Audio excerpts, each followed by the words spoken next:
Il y a quand je suis arrivé à l'hôpital et que j'ai vu mon fils allongé là, comme ça, pour la première fois, mon garçon de 15 ans, mon bébé, sans pouvoir communiquer avec lui, je me suis mis en colère et j'ai voulu des réponses. Que s'est-il exactement passé pour un jeune étudiant de 15 ans de l'Alabama qui se remet de graves blessures au visage, au crâne et au cerveau?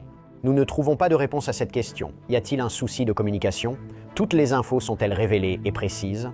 Qui dit quoi à qui?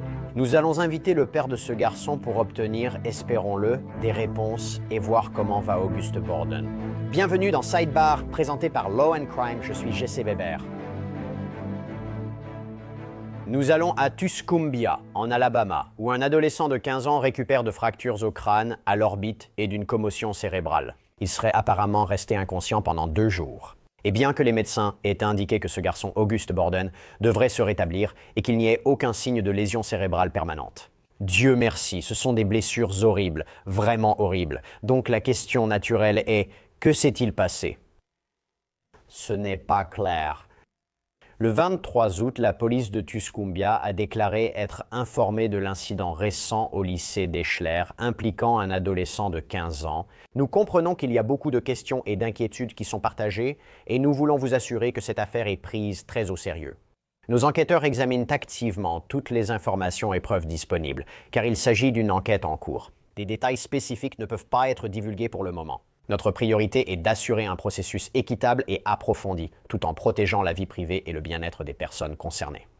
Nous apprécions la patience et la confiance de la communauté pendant que nous travaillons avec diligence pour établir les faits. Lorsque nous serons en mesure de fournir d'autres mises à jour, nous les partagerons ici. Alors, qu'est-ce que cela signifie exactement? Je vais bientôt inviter le père d'Auguste pour savoir comment va Auguste et ce qu'il sait sur ce qui lui est arrivé. Mais avant cela, voici ce que nous savons pour l'instant selon les informations actuelles. Le 19 août, Auguste, étudiant de première année et footballeur, a été héliporté après une blessure au lycée d'Eschler. Ceci selon WAFF et WAAIG, et apparemment aussi selon WAAIzer, la mère d'Auguste, Kristen Van Devender, a été informée par l'école que son fils avait subi des blessures à la suite d'une chute traumatique. Lorsqu'elle l'a vu, il était couvert de sang. Mais il semble qu'elle et le père d'Auguste n'y croient pas vraiment, affirmant apparemment qu'Auguste a été retrouvé en haut des escaliers et non en bas, près de l'entrée principale de l'école, et elle a ajouté « Ils ont essayé d'étouffer l'affaire, c'est ce que nous pensons.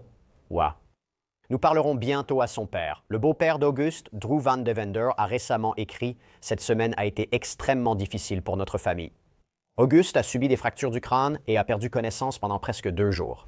D'un parent à un autre, on ignore la peur jusqu'à voir son fils évacué en hélicoptère vers un hôpital lointain. Nous n'avons toujours aucun détail concret sur l'incident et nous aimerions simplement avoir des réponses. Contactez Kristen Mance, Van Devender ou moi si vous ou votre enfant avez des informations. Mise à jour, Auguste est rentré chez lui et se rétablit. Les médecins de l'EUAB prévoient un rétablissement cérébral complet sous 2 semaines. Il progresse bien, mais doit encore retourner plusieurs fois à l'UAB pour les fractures du visage après la diminution du gonflement. Merci pour vos prières et votre soutien. Je ne cherchais pas à provoquer une révolution, juste à obtenir des réponses comme tout parent. Selon KBTX, la mère et le beau-père d'Auguste disent qu'il n'a pas reçu de réanimation cardio-respiratoire avant son transfert à l'hôpital en hélicoptère. Maintenant, le maire de Tuscumbia, William Foster, a déclaré dans son propre communiqué que, je cite, « Notre première priorité était de donner au jeune homme les soins médicaux dont il avait besoin le plus rapidement possible. Les premiers intervenants et professionnels de santé ont très bien réagi à une blessure grave. Je suis heureux d'annoncer que le jeune homme est sorti de l'hôpital et se rétablit chez lui. » Le maire a ajouté qu'Auguste ne se souvient pas des détails de l'événement, qualifiant ses souvenirs de très limités, et qu'il décrit la journée de mardi comme un trou noir. L'appel initial au 911 concernait un problème médical, pas un crime. Le rapport disait qu'Auguste était tombé. Certains ont dit qu'il est tombé des gradins, d'autres disent qu'il est tombé dans des escaliers à l'intérieur d'un bâtiment, certains ont dit qu'il est tombé dans des escaliers à l'extérieur d'un bâtiment. Comme vous le voyez, les versions diffèrent même parmi ceux présents lors de la blessure d'Auguste. Foster a déclaré qu'ils allaient faire toute la lumière sur cette affaire. Et je cite, « Jusqu'à nouvel ordre, s'il vous plaît, gardons Auguste et sa famille dans nos pensées positives et nos prières de guérison. » Les écoles de Tuscumbia ont annoncé lundi 25 août leur coopération avec la police locale concernant l'incident du 19 août 2025. Nous continuons à prier pour l'élève qui a été blessé et sa famille. Nous vous demandons également de continuer à les porter dans vos prières. En parlant de prières, Une veillée de prière a été organisée pour le 30 août. Il y a un groupe Facebook pour cela et il est écrit, je cite, « Nous nous retrouverons à la cascade pour nous rassembler et prier pour Auguste Borden, un élève de première année au lycée d'Eschler. Et comme le jaune est sa couleur préférée, nous devrions tous le faire pour Auguste. Et si vous n'avez rien de jaune, alors portez une tenue de d'Eschler pour lui. Invitez toutes les personnes intéressées à prier avec nous pour Auguste. » En évoquant l'impact de ce garçon, un ami proche a déclaré à KBTX « Tout le monde aime Auguste ». Auguste est le genre de personne, si tu as besoin de quelque chose, il est là pour toi. Si tu as besoin d'$1 à la cantine et que tu ne l'as pas, oh, voilà $2. Va t'acheter une boisson. C'est le garçon avec qui tout le monde devrait vouloir être ami. Donc, comme tu peux le voir, c'est très étrange, non? De plus, un reportage de 1819 News suggère que cela pourrait venir d'une altercation ou d'une bagarre avec un autre élève. Cela soulève des questions. Y a-t-il un malentendu ou des déclarations contradictoires? Est-ce que tout est révélé de la bonne manière? Que se passe-t-il exactement ici? Maintenant, très rapidement, avant de passer à cette interview avec le père d'Auguste, Jason, nous avons mentionné le nom de quelqu'un qui pourrait avoir des informations dans cette affaire. Nous ne souhaitons pas l'identifier pour l'instant, donc son nom sera masqué. Nous allons masquer leur nom pour le moment. Cela pourrait changer à l'avenir, mais c'est juste pour vous prévenir. Voyons cela. D'accord, avec tout cela en tête, j'accueille maintenant Jason Borden, le père d'Auguste. Merci beaucoup, Jason, d'être avec nous. Je suis vraiment désolé pour ce que traverse Auguste, pour ce que vous traversez, ce que traverse votre famille. Je sais que c'est une période extrêmement difficile. Ce n'est pas facile d'en parler, mais nous avons évidemment beaucoup de questions sur ce qui se passe. Première question, comment va Auguste? Oui, vous savez, et merci de m'avoir invité. Vous savez, il est très important que nous fassions passer ce message. Et je sais que nous avons été, vous savez, partout dans les médias. Et c'est fou de voir comment, en quelques jours, ici, on est passé de quelques publications sur Facebook à une portée mondiale. Cette croissance est incroyable. Mais vous savez, en ce qui concerne Auguste, il va bien. Je pense que, vous savez, dans l'ensemble, Auguste va avoir beaucoup de traumatismes à long terme à gérer. La bonne nouvelle, c'est que, d'un point de vue cérébral, il semble être en train de se rétablir.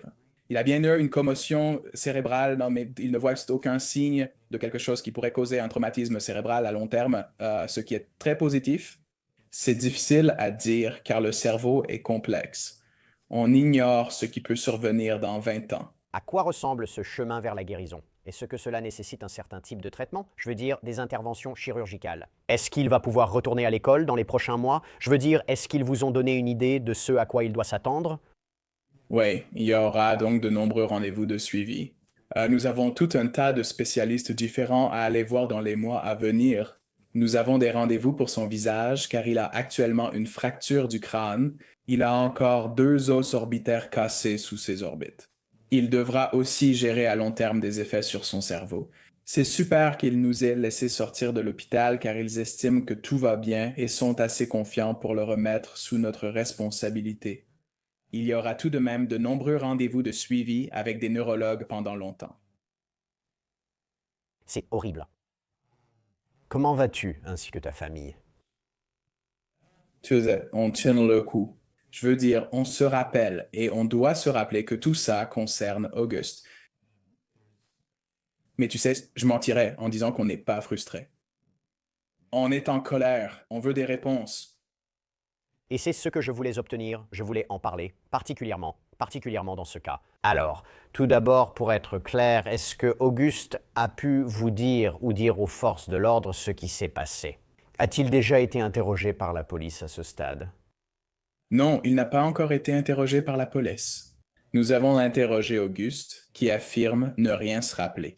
Je n'ai aucune raison d'en douter. Les forces de l'ordre affirment qu'elles veulent parler à Auguste et ne peuvent progresser sans l'avoir fait. Et ça me paraît un peu étrange parce qu'imaginons hypothétiquement que je n'étudie pas le droit. Je ne comprends pas tout, mais dis-moi juste une chose. Disons simplement qu'Auguste n'a pas survécu et qu'il est mort sur ce trottoir cet après-midi-là. Est-ce que toute l'affaire serait complètement abandonnée si Auguste était incapable de parler aux forces de l'ordre? Est-ce que les témoins oculaires directs qu'ils ont, les noms qu'ils possèdent, tout cela disparaîtrait simplement parce qu'Auguste n'était pas là pour se défendre? Non, la réponse reste non. Ils enquêteraient évidemment, mais heureusement, nous ne sommes pas dans cette situation. Quand il y a une victime survivante, ce témoignage devient primordial. Mais clairement, ils peuvent poursuivre l'enquête, vous savez, même sans sa déclaration, ce qui me fait d'ailleurs me demander, est-ce qu'ils vous ont donné une indication qu'ils ont interrogé des témoins, qu'ils ont peut-être récupéré des images de vidéosurveillance, des vidéos de téléphone portable? Vous ont-ils indiqué ce qu'ils font actuellement? Non, ils ne l'ont pas fait. Ils nous ont donné, vous savez, nous avons demandé, je sais que Drew, le beau-père d'Auguste, était au téléphone avec l'enquêteur principal hier après-midi. Le beau-père d'Auguste a demandé, vous savez, comment se passe l'enquête. Il a dit, eh bien, on est juste un peu, vous savez, c'est un processus long et laborieux et que ça va prendre beaucoup de temps, ce qui semble être courant dans ce genre de situation. C'est pas que ça doit forcément prendre beaucoup de temps, mais je pense que c'est une tactique qu'ils utilisent pour faire traîner les choses. Une chose qui était bizarre, vous savez, parce que si vous ne le savez pas, ce n'a jamais été une affaire de type qu'il a fait. 3 heures après l'accident, nous savions exactement ce qui s'était passé et qui en était responsable. Les responsables de l'école nous l'ont dit et je l'ai enregistré. Nous savons exactement qui l'a fait. Nous avons demandé hier à l'enquêteur principal, comme l'a fait Drew, s'il avait parlé à l'élève X et ils ont répondu qui? Et il a dit, vous savez, l'élève X, celui dont nous vous avons parlé, celui que tout le monde sur les réseaux sociaux vous signale. Exactement. Qui était responsable? Ils ont répondu, non, nous ne lui avons pas encore parlé. Rappelez-vous, aujourd'hui marque 9 jours depuis l'accident. Ils l'ont eu 9 jours sans parler à cet étudiant X. Quand Drew a demandé pourquoi, il a répondu, tu sais, Drew, c'est une situation compliquée. Clarifions cela un instant. Donc, cette idée qu'il soit tombé dans les escaliers ou quelque chose comme ça, pour nos téléspectateurs qui ne savent pas, pourquoi dites-vous que cela n'a pas de sens? J'ai déjà cité où Auguste a été retrouvé. Et pour être clair, vous dites que les preuves que vous avez vues jusqu'à présent suggèrent qu'il y a eu une sorte d'altercation avec un élève et que c'est ce qui a dégénéré et conduit aux blessures d'Auguste.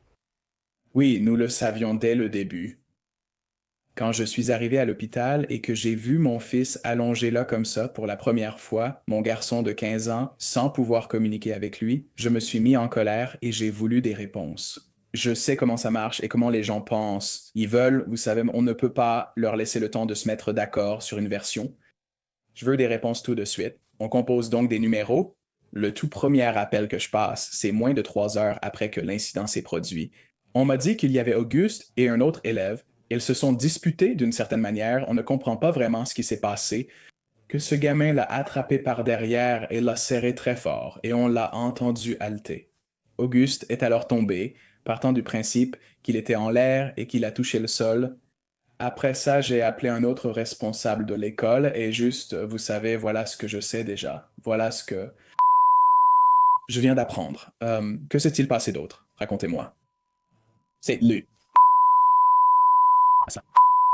Il m'a dit, hey, absolument. Il a dit, hey, tu sais, voici ce que nous savons. Auguste, ils étaient en train de taquiner ce gamin. Je ne sais pas si je peux dire pourquoi. Tout est déjà connu et les gens en ont beaucoup parlé. Mais au final, ils étaient juste en train de taquiner ce gamin à propos de quelque chose à l'école. Et le gamin est allé derrière Auguste. Il l'a pris pour cible. Et apparemment, il y avait plusieurs élèves autour à ce moment-là, d'autres joueurs de football. Il a pris Auguste pour cible et m'a dit qu'il l'avait attrapé par derrière. Il l'avait serré si fort qu'Auguste a commencé à convulser. Maintenant, je ne sais pas. Encore une fois, je ne suis pas un professionnel de la santé, mais j'ai Google et je comprends qu'on peut serrer quelqu'un si fort qu'en 7 à 10 secondes, les poumons ne peuvent plus produire assez d'oxygène pour alimenter le cerveau. Cela va vous faire perdre connaissance. Votre corps va trembler, convulser et donner l'impression que vous avez eu une crise ou que vous êtes devenu mou. Mais il m'a dit que c'est ce qui s'est passé. Et puis cet autre garçon dont il m'a donné le nom lors de cet appel, je ne sais pas s'il l'a laissé tomber par terre ou s'il l'a jeté exprès au sol. Cette partie-là n'est pas très claire. Mais, vous savez, avec le type de blessure que nous voyons, que ce soit intentionnel ou non, ça reste que vous avez failli prendre la vie de mon fils, et ce n'est pas acceptable. Avez-vous eu l'occasion d'en parler à quelqu'un d'autre, à part les élèves qui vous ont parlé? Quelqu'un d'autre a-t-il confirmé ce qui s'est passé ici? Oui, nous recevons beaucoup de retours. Nous avons créé une adresse email privée, justicepouraug@gmail.com. Auguste, c'est l'abréviation d'Auguste, justicepouraug@gmail.com. Nous avons mis ça en place hier après-midi et j'ai probablement reçu entre 20 et 30 emails de la part des étudiants. Nous leur avons dit, Si vous avez peur, créez une fausse adresse email et racontez-nous ce qui s'est passé. Et je peux vous dire qu'en parcourant ces emails, l'histoire est exactement la même chez des dizaines de personnes. Il y a deux choses ici. Est-ce que Auguste a pu vous dire la dernière chose dont il se souvient? Et a-t-il déjà eu des conflits avec quelqu'un dans cette école, en particulier avec cet élève que vous mentionnez? Non, Auguste ne m'a rien dit. Vous savez, je pense qu'avec ce que nous avons appris jusqu'à présent, il se souvient d'avoir été à l'école. Il se rappelle avoir fait de la musculation, le reste lui semble flou. Il se rappelle ensuite avoir été à l'hôpital le jeudi 48 heures plus tard. Donc, vous savez, et c'est une autre chose avec les blessures cérébrales, c'est une expérience très traumatisante. Peut-être qu'il s'en souviendra demain matin en se réveillant et dira, oh mon Dieu, je me souviens de tout, ou peut-être pas. Mais à ce niveau, on ne sait jamais vraiment. Quand vous voyez ces commentaires, ces déclarations publiques de la police, du district scolaire et du maire, qu'en pensez-vous? Eh bien, vous savez, je vais vous dire ceci. Je ressens que lorsque je suis allé vendredi matin et que tout cela est terminé, j'ai fait un autre podcast que vous pouvez écouter où je suis entré dans les moindres détails pendant 1 heure sur la chronologie de ces premières 72 heures, mais je suis allé à l'école et j'ai dit, hey, j'ai besoin d'une enquête complète, je veux une transparence totale, je veux savoir exactement ce qui s'est passé, je veux des déclarations écrites. Et ils ont dit, oui, nous allons vous tenir informés. Vous saurez tout ce qui se passe dès que nous le saurons, cela vient du directeur de l'école. Et vendredi matin, je n'avais toujours reçu aucune réponse. D'ailleurs, le directeur de l'école ne m'a jamais appelé ni présenté ses excuses à ce jour. Elle n'a jamais répondu à mes mails. Après cela, je suis allé au commissariat vendredi matin et j'ai dit bonjour, je veux porter plainte pour agression et coups et blessures. Le policier à qui j'ai parlé m'a dit écoutez, je suis très au courant de la situation. J'étais en fait la première personne arrivée sur les lieux. Il a dit pourtant, là-bas, que voulez-vous dire par porter plainte pour agression? On nous a juste dit qu'un enfant était tombé. Il a dit j'ai demandé à quelques personnes à l'école. Je ne sais pas s'il est resté 1 heure ou 15 minutes, mais tout le monde disait la même chose. On ne sait pas vraiment. Un gamin est juste tombé, il a trébuché et s'est cogné la tête. Il m'a dit à ce moment-là qu'à cause de ça, il n'a jamais déposé de plainte à la police ce jour-là. C'était juste un accident, non? Quand je lui ai donné ces informations, j'ai tout inclus, notamment ces appels dont je t'ai déjà parlé avec un compte rendu complet. D'ailleurs, laisse-moi revenir en arrière.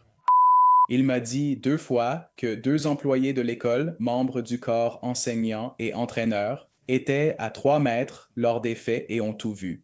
Pourquoi leur témoignage n'est-il pas assez important pour faire avancer l'affaire? Je n'en suis pas vraiment sûr. Ces nouvelles informations Que vous avez apporté, vous les avez apportées à la police, non?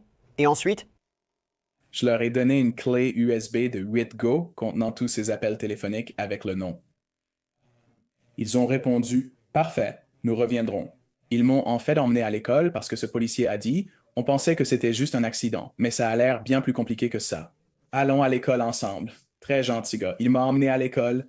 Nous sommes allés dans le bureau du surveillant référent d'établissement où il garde toutes les caméras, enfin pas toutes les caméras elles-mêmes, mais évidemment toutes les vidéos sont là, non?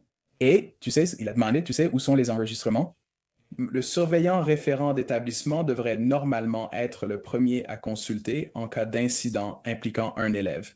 Il devrait, selon moi, être impliqué. Je pense que c'est courant, même le flic a choisi d'y aller en premier, non? C'est ça. Il n'avait aucune idée qu'il se passait autre chose qu'Auguste qui était tombé et s'était cogné la tête. C'est la première fois que l'agent de sécurité scolaire intervient, alors que l'incident a eu lieu mardi après-midi et nous sommes vendredi matin. C'est la première fois que l'agent de sécurité scolaire est même au courant qu'il se passe autre chose que le fait que l'enfant soit simplement tombé et se soit cogné la tête. Cela me dit que le surintendant n'a jamais donné suite. Il m'avait dit qu'il ouvrait une enquête. Il m'a dit qu'il regarderait la vidéo pour vérifier, mais ça n'est jamais arrivé. Quand j'ai donné cette clé USB à ce policier, avec tous ces appels, finalement, pour aller vite, juste hier, un article est sorti dans leur journal local disant que la police a déclaré que le père, en parlant de moi, était bien venu les voir pour dire qu'il voulait porter plainte pour agression et coups et blessures, mais malheureusement, je ne leur avais donné aucune preuve. Ah, Et j'ai enregistré, ça sortira un jour, j'ai aussi enregistré la conversation avec le policier et remis la clé USB. Ah, il y a les appels téléphoniques dessus, il y a ça. Il sait exactement ce qui s'est passé et ce qu'il a fait. Il a dit merci, cela nous sera utile. Alors dis-moi comment exactement je ne leur ai pas donné de preuves, ça? As-tu recontacté le journaliste? Non, pas encore. Je l'ai appris hier soir et j'étais abasourdi. Tu vois? Je voudrais pouvoir t'expliquer, mais je n'en ai vraiment pas. Pour revenir en arrière, est-ce que le maire a aussi rendu cela public et publié un communiqué? Finalement, oui. Avez-vous essayé de contacter le bureau du maire à ce sujet ou d'une quelconque manière? Non, personnellement, j'ai fait ce qu'il fallait. Nous leur avons laissé du temps. Je suis allé à l'école d'abord et suivi la chaîne de commandement. Je suis allé à l'école demander de la transparence, puis voir les flics pour demander de l'aide. Je viens d'appeler ce commissariat. Ils m'ont dit vendredi que mon rapport de police serait prêt en début de semaine, que je pourrais simplement en obtenir une copie. Juste ma déposition écrite, n'est-ce pas? Depuis vendredi, l'après-midi, quand j'étais à l'école, je viens juste de raccrocher avec eux avant de t'appeler. J'ai dit, Hey, je suis là. J'appelle parce que j'ai besoin d'obtenir une copie d'un rapport de police. Ils ne m'ont jamais demandé mon nom. Elle m'a mise en attente puis est revenue. Désolé, aucun rapport de police pour vous. Et j'ai dit, mais vous n'avez jamais, vous ne savez même pas qui je suis. Oui. N'est-ce pas étrange? Et qu'ont-ils dit? Ils ont dit, eh bien, comment vous appelez-vous? J'ai donné mon nom. Elle a dit, oui, nous n'avons pas de rapport de police à votre nom. J'ai demandé, j'ai déposé ça vendredi, combien de temps pour un rapport de police? Parce qu'ils ont dit qu'on pouvait s'attendre à ce qu'il soit prêt vers le milieu de la semaine, c'est-à-dire aujourd'hui, et pour moi, on est mercredi, c'est le milieu de la semaine, non? Elle a dit, ils ont des équipes, ils travaillent, et aujourd'hui, c'est le premier jour du retour de quelqu'un. J'ai dit, elle ne veut pas être impoli, mais expliquez-moi simplement. Vous dites donc que le policier à qui j'ai parlé a seulement été absent 5 jours? Elle a répondu, non, cela prendra juste un peu de temps. D'accord, je comprends qu'il y a une enquête, mais un simple rapport avec ma déclaration écrite devrait prendre quelques minutes, non? Comme si vous allez au commissariat et que vous déposez une plainte, c'est un scénario assez courant. D'après ce que vous me dites, encore une fois, je n'ai pas d'explication. Ça n'a pas vraiment de sens pour moi. C'est évidemment de plus en plus public. D'accord. Beaucoup de gens en parlent. Les personnes qui regardent ceci, comment peuvent-elles aider? Comment le public peut-il aider à obtenir plus d'informations et de réponses pour vous et votre famille? Que peuvent-ils faire? Nous avons l'enregistrement audio et savons de qui il s'agit. Je ne comprends pas pourquoi ils n'agissent pas ni ne prennent cela au sérieux. Je ne comprends pas cette partie, mais ce que vous pouvez faire pour aider, vous savez, avant tout, ce qui compte le plus pour nous maintenant, c'est d'obtenir justice pour Auguste. Nous avons créé l'adresse justicepourogagmail.com mentionnée précédemment. Je cherche toute information. J'ai reçu de nombreux témoignages anonymes, tous racontant la même histoire, mais à ce stade, il nous faut quelqu'un prêt à agir et nous aider à conclure cette affaire. Je ne sais pas si c'est ce qui bloque. Ces gamins ont peur. Je vais vous dire quelque chose, sans savoir si c'est avéré. C'est ce qu'un autre parent vient de nous dire hier. Il a dit, Hé, mon enfant était là quand c'est arrivé. Et écoutez bien ça, ils ont dit que cet enfant, alors encore une fois, ce ne sont pas des faits, c'est juste quelque chose qu'on m'a raconté, d'accord? Cette mère a dit que son enfant avait tout vu et que l'école avait rassemblé les enfants qui étaient là et avaient tout vu, les avait amenés dans le bureau et leur avait fait signer un formulaire. Ah, Je ne sais pas ce qu'est ce formulaire. Un mineur ne peut pas signer un accord de confidentialité sans parent ou tuteur. Donc, si ces enfants, vous savez, on le sait, on a des témoignages directs que les joueurs de football ont reçu l'ordre de ne pas du tout parler de ça, j'ai entendu dire que les joueurs de football sont un peu divisés. En ce moment, l'équipe est partagée avec la moitié des joueurs qui veulent juste gagner les matchs et c'est tout ce qui compte, et l'autre moitié qui dit, Mec, je ne veux pas faire partie de ça. Tout le monde dans l'école entière est en colère contre moi maintenant et je n'ai même rien fait, non? Et là, il y a beaucoup de tension, mais s'il faut vraiment que quelqu'un prenne les choses en main, et que ce soit une vidéo, un enregistrement audio, n'importe quoi que vous ayez qu'on puisse apporter à la police pour régler ça, il va falloir leur donner, vous savez, une quantité écrasante de preuves. Et si l'école a déjà admis qu'il a fait et exactement ce qui s'est passé, si ça, ce n'est pas une preuve, je ne sais vraiment pas ce qui en est une. Jason, avant qu'on termine, parce que je sais que tu as beaucoup à gérer avec tout ça, est-ce que les parents de cet élève en particulier ont dit quelque chose en général? Est-ce qu'ils t'ont dit quelque chose? Qu'est-ce que tu peux nous dire à ce sujet? Non, je ne les connais pas et je ne sais rien d'eux. Je connais le nom qu'on m'a donné et c'est tout. Ils ne m'ont pas contacté même. Ils n'ont pas contacté la mère et le beau-père d'Auguste. Donc, il n'y a pas grand-chose à dire là-dessus. Écoutez, c'est vraiment une histoire bouleversante. Encore une fois, quand je vous parle, comme je le répète, je n'ai pas de réponse à vous donner. Ça n'a pas de sens. C'est vraiment, vraiment étrange. Je veux continuer la conversation. Nous allons garder un œil là-dessus. Nous allons voir comment cela évolue. Vous pouvez revenir ici pour discuter et donner des nouvelles d'Auguste. Mais je suis très heureux d'apprendre qu'il va se rétablir et que vous recevez tout cet élan d'amour et de soutien. Je comprends qu'Auguste est une personne très aimée dans cette école et il est évident que vous avez un amour très fort pour lui, tout comme sa famille. Donc je suppose que c'est ce qu'il faut retenir au final. Merci de transmettre à Auguste nos vœux de rétablissement. Nous poursuivrons la discussion ici. Entendu. Merci beaucoup de m'avoir invité. C'est tout pour aujourd'hui sur Sidebar. Merci à tous de votre présence. Abonnez-vous sur YouTube, Apple Podcasts, Spotify ou où vous écoutez vos podcasts. Je suis Jesse Weber. Vous parlerez la prochaine fois.